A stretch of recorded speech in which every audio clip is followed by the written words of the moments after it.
Assalamualaikum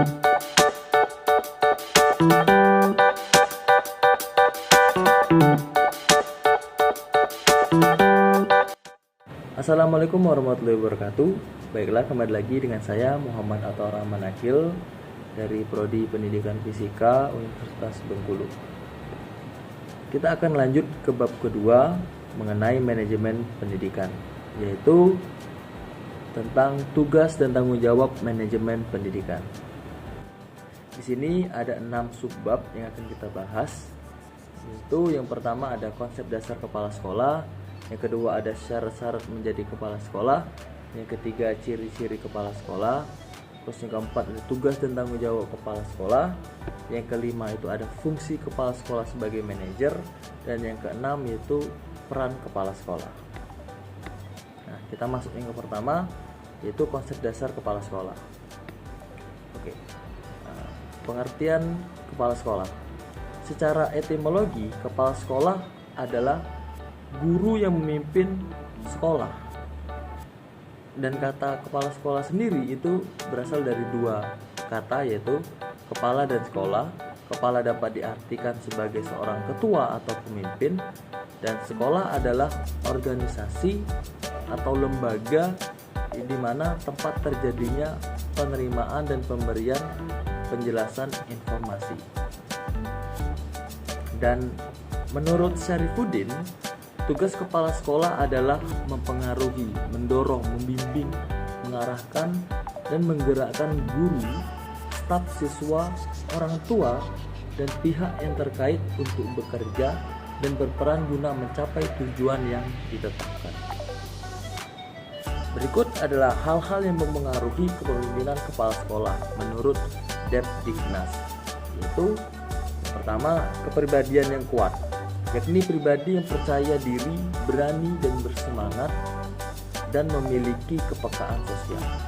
Kemudian yang kedua, memahami tujuan pendidikan dengan baik, karena dengan pemahaman yang baik, kepala sekolah dapat menjelaskan kepada guru, staf, murid-murid, dan pihak yang terkait tentang strategi pencapaian tujuan sekolah.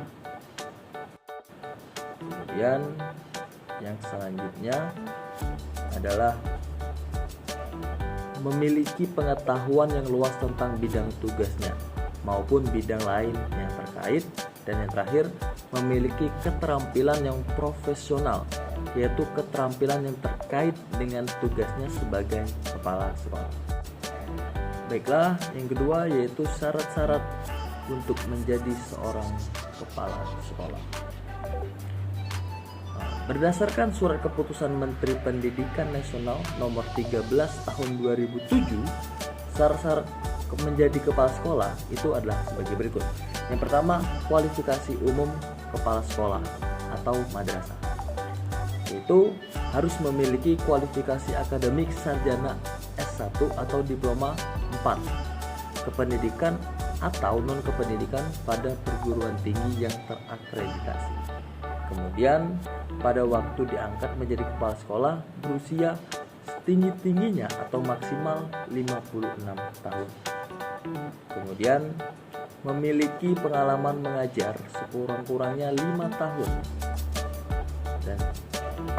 Dan selanjutnya memiliki pangkat serendah-rendahnya yaitu 3C bagi pegawai negeri sipil, dan bagi yang non pegawai negeri sipil disertakan dengan kepangkatan yang dikeluarkan oleh yayasan atau lembaga yang bersangkutan. Berikut adalah kualifikasi khusus kepala sekolah atau madrasah. Yang pertama, untuk taman kanak-kanak atau Rodatul Atfal, yaitu harus berstatus sebagai guru TK atau RA, kemudian memiliki sertifikat sebagai guru TK atau RA, dan memiliki sertifikat kepala TK atau RA yang dikeluarkan oleh lembaga yang ditetapkan pemerintah. Kemudian kepala sekolah dasar atau kepala sekolah SD, yaitu berstatus sebagai guru SD atau MI, kemudian memiliki sertifikat sebagai guru SD atau MI, dan memiliki sertifikat kepala SD atau MI yang dikeluarkan oleh lembaga yang ditetapkan oleh pemerintah. Berikutnya yang C atau yang ketiga yaitu kepala sekolah menengah pertama SMP atau MTS. Harus berstatus sebagai guru SMP atau MTS, berstatus sebagai guru SMP, dan memiliki sertifikat kepala SMP atau MTS yang dikeluarkan oleh lembaga yang ditetapkan. Yang kemudian adalah kepala sekolah atas atau SMA, sekolah menengah atas. Yang pertama harus berstatus sebagai guru SMA atau MA, dan yang kedua memiliki sertifikat kepala SMA atau MA yang dikeluarkan oleh lembaga yang ditetapkan oleh pemerintah.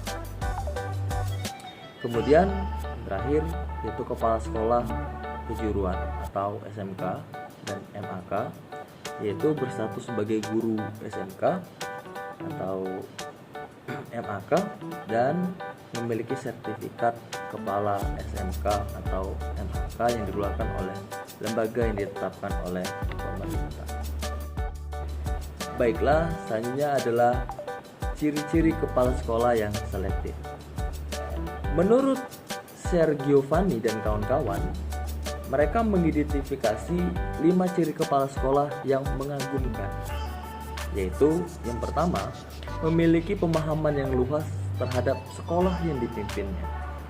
Yang kedua, sulit mengatakan tidak untuk membantu para siswa dan guru agar tumbuh dan berkembang. Yang ketiga, memiliki kemampuan mendengarkan. Yang keempat, senang bekerja sama dengan orang lain sehingga orang lain tersebut dapat berhasil.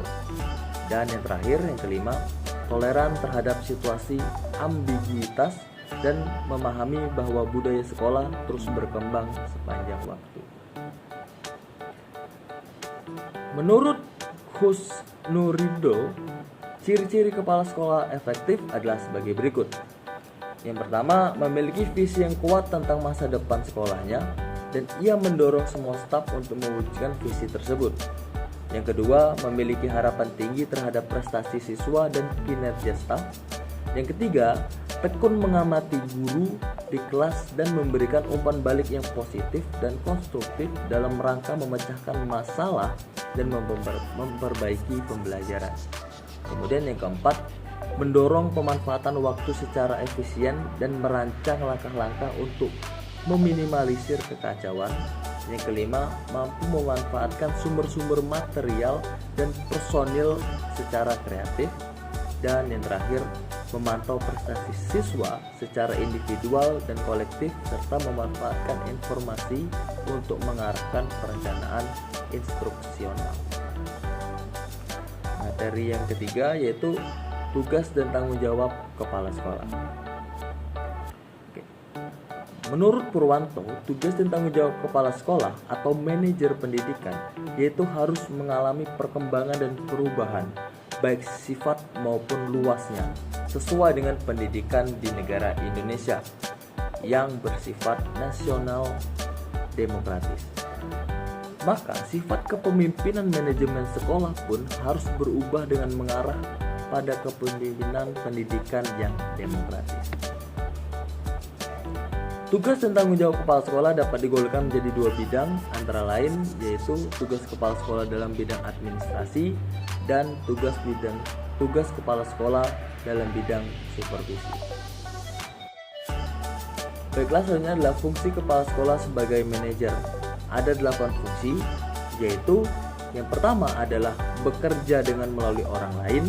Yang kedua, dengan waktu dan sumber daya yang terbatas, mampu menghadapi berbagai persoalan.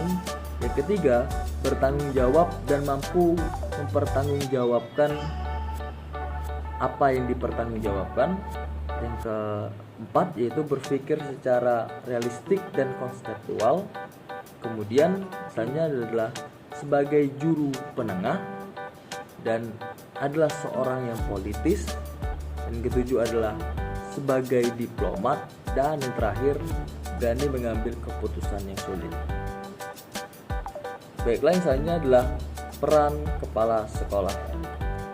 Ada 3 peran kepala sekolah, yaitu peran kepemimpinan kepala sekolah, peran manajerial kepala sekolah, dan peran kurikulum pengajaran kepala sekolah.